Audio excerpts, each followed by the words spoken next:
Hey guys, it's Marcus here from TalkSober.com, and in the following audio clip, unfortunately we don't have video for this one, but in the following clip I actually tell my story of what happened when I tried to stop drinking, how I failed, some of the things I went through with life, some of the anxiety, some of the personal identity problems, some of the money problems, and all the different problems and psychological stuff that went on with me while I was drinking.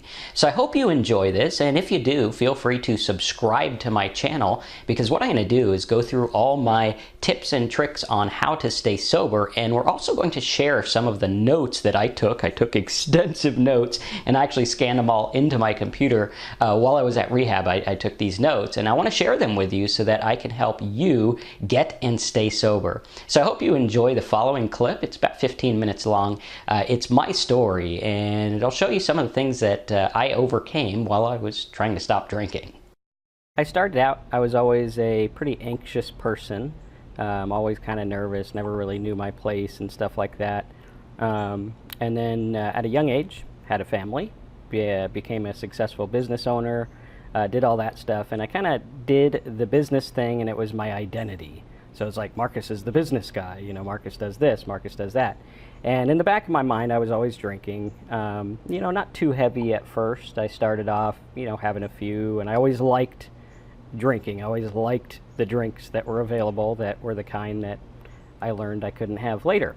So I had this business going, I had my identity wrapped up in it, had a family, everything like that, had a house, everything, right? On the outside, it looked like everything was totally perfect. It looked like everything was fine. And it was kind of funny because when I actually shared to everyone that I was struggling as an alcoholic, no one really knew. You know, I hid it extremely well. I thought I did, except for my wife and kids. Obviously, they saw the part that other people weren't blessed to see. And, you know, for me, it was difficult because so much of what I did was wrapped up in it, and I thought I had to have a drink to be able to function. You know, I had to have a drink to be able to work correctly. I had to have a drink to be able to do this or that or whatever. And I really had a hard time kind of breaking my personality away and breaking my value as like a person away from this drinking thing, because, you know, I thought, hey, when I'm drinking, I'm this enlightened, wonderful, sharing person, which actually wasn't the truth. You know, I was really struggling. And for me, it started probably around 2012 when I had drank a lot at one of my Vegas convention things. And I realized I had a problem. I was like, okay, what's going on? You know, people don't have this much. People don't get into this much trouble. You know I see the college kids and they're all doing drinking and it's fun and cool and everything like that, but here I am at home, I'm severely depressed. I couldn't deal with normal everyday life. You know, I was coping with the drinking. And in 2012 I tried to get help through therapy and different avenues like that. I bought every book on Amazon I could find about addiction, and I tried to learn this stuff. I was like, okay, am I an alcoholic? What's going on? Fast forward a year to 2013, and I actually did a video on the search history of my computer because I thought it was fascinating. And here I did these searches online, like, am I an alcoholic? What makes you an alcoholic? Am I going insane? Am I going crazy? What's going on? Because for me, you know, every morning I would wake up and I would just be anxious so much I couldn't even go outside. And I would have trouble with things, you know. I'd say, well, what am I doing? Am I crazy? What's going on with me? And there was these thoughts in my mind that just raced and raced and raced, and I could not shut them off. I came from a background, pretty troubled upbringing, obviously not as bad as some, you know, and worse than some others. It was middle of the road, but there was a lot of stuff, and I was dealing with all of this stuff compiling on me. It was like, okay, you know, I'm identified by things that were done to me. And so I'd say, okay, well, you know, I am the sum of all these things that are done to me. That's why I have anxiety. That's why I have this stuff. Or I'm defined by, you know, making money. That's where it's at. Or I need to do this or that. And, you know, all the while I was like, okay, something's wrong. I'm going crazy. I tried going to local meetings at the church. I tried doing different things like that. I never went into an actual AA meeting until after I got out of rehab. But the whole thing that happened was just this piling up of my thoughts, piling up of feelings of, regret, remorse, feeling like I did things that I didn't do, and going through and saying, okay, well, what is going on here? In 2014, we were set to move our family across the country because my drinking had caused financial issues. It made me make bad decisions. I actually sold my house by myself without a realtor, completely drunk for that period. I don't even remember some of it. And then all of a sudden I was like, wait a minute, I just sold my house and we have nowhere to live. That made the thoughts that I had a million times worse. I mean, it was just day-to-day anxiety. I couldn't sit still. Sometimes I wasn't even able to go to my kids' school functions and things like that because I would just shake. I'd be anxiety. I'd go have lunch and I'd just leave my lunch there and drink the alcohol and go home. And in May of 2014, everything just crashed. It just crashed, and I was done. I felt, I was like, what is the point of living?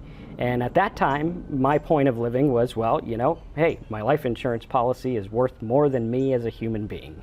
And that's what I thought. I thought that. I believed it. And at that time, I contemplating things, and one day I had planned everything out. I said, you know what? I can't do this anymore. I can't quit. The most time I could get was about 3 weeks. I'd get 3 weeks sober, then all of a sudden I'd end up at a restaurant with drinks, and I'd be like, man, I was ordering a Diet Coke, and all of a sudden I have all these drinks. And it was like someone else was inside of me ordering them. Someone else was taking over. Something was causing me to do this, and I couldn't quit. And for me, that was the ultimate blow on top of all the financial and everything. It was like, hey, here's this blow of you can't even quit this stupid little drink that other people have no problem with. What's wrong with you? And I looked at it as what's wrong with me? There's something fundamentally wrong with me. And at that time, we actually had a scare where I said, hey, I'm just gonna end it. So, that's what we're gonna do. And luckily at the time I had a therapist who said to my wife, she said, you need to call that in. You need to call the police and get them over here. And they took me in, and I went to a hospital for a long time. I don't know what it is, but these things take lots of time, right? And so I went to the hospital, and they checked me out and everything like that. Luckily, I convinced them to let me out of all the restraints and stuff like that. But at the end of the day, after going through the hospital thing and all this other stuff, I was taken to a state-ran mental facility, which if you've ever been sent to one of those against your will or not in your will or whatever you call it, for me that was one of the most scariest things, because I was like, okay, I know I'm crazy, but do I belong here? And I'd sit there, I watched the people. This lady was over there talking to the grass, like every blade of grass was a person. And, there's another lady just being crazy and doing all this stuff. And I was scared. I was like, I am not going to sleep here. I will tell whoever, whatever they want to hear to get me out of here. And that's what I did.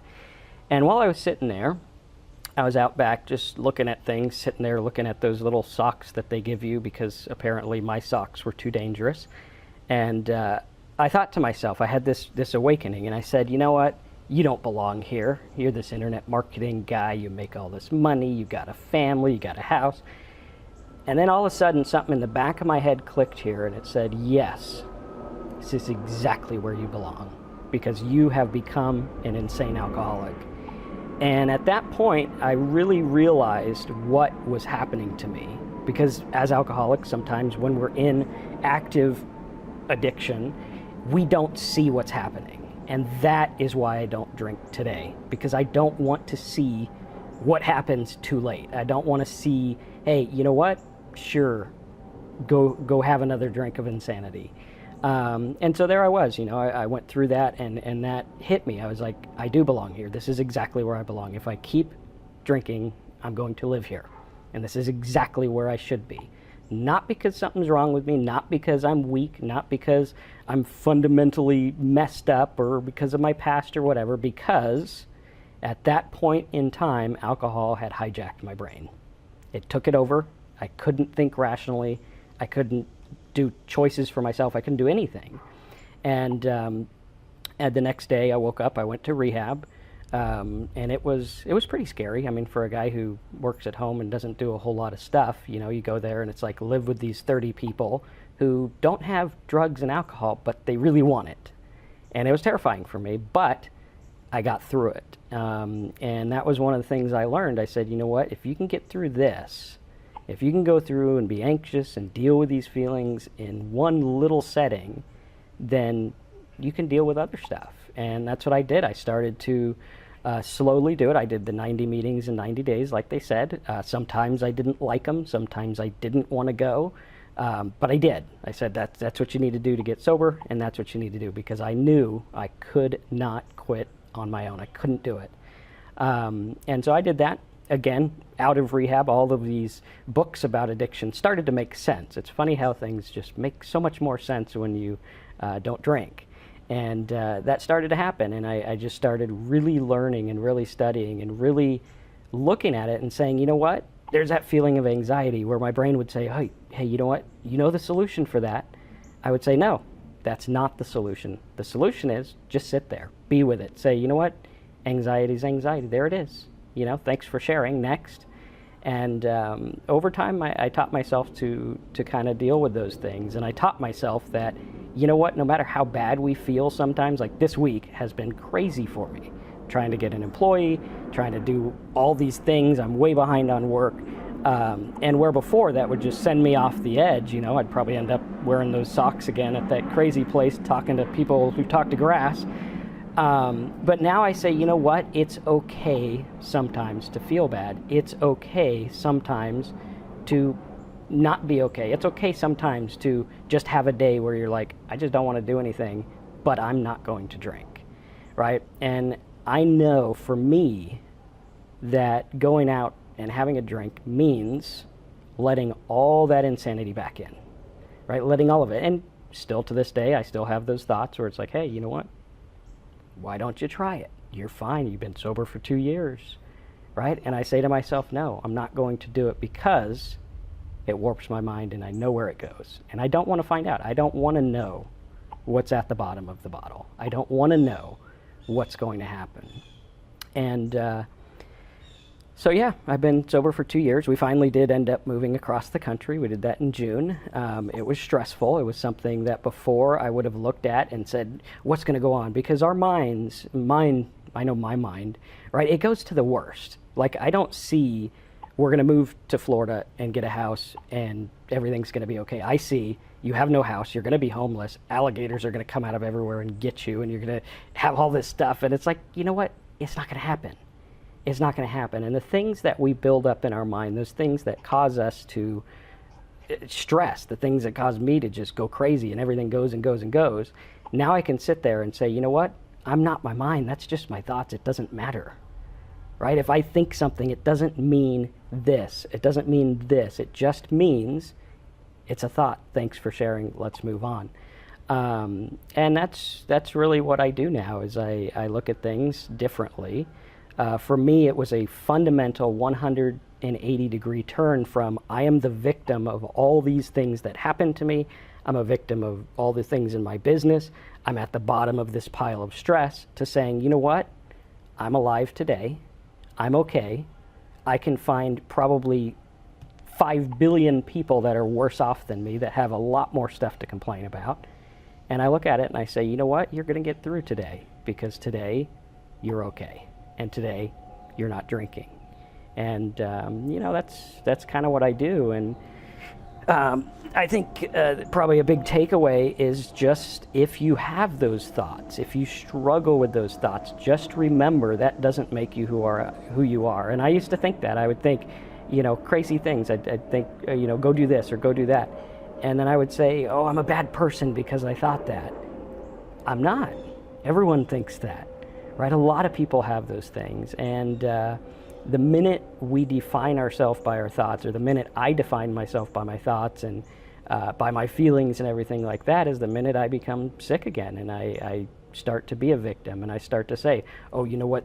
My business is doing bad because of this politician or that politician or this thing or that thing. And it's like, no, it's not. It's doing bad because you're just not doing what you need to do. Go do what you need to do, and, things will get better. And even if they don't, life moves on. Every day is a new day, and thank God we don't have to drink anymore. And that's where I was. I had to drink because it became a part of me. And now, with that 180-degree shift, I say, you know what? I don't have to anymore.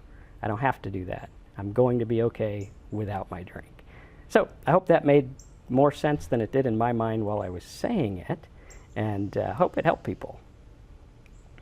All right, so I hope you got a lot out of that story, and I hope it gives you some hope in understanding that your drinking problem is separate from who you are as a person. And if you like this kind of stuff, go ahead and subscribe to my channel and hop over to talksober.com/notes. That's talksober.com/notes, and get some of those rehab notes we have for you, get some more videos and tools on how to get and stay sober and live the life that you want to live, free of all this stuff that you're dealing with right now.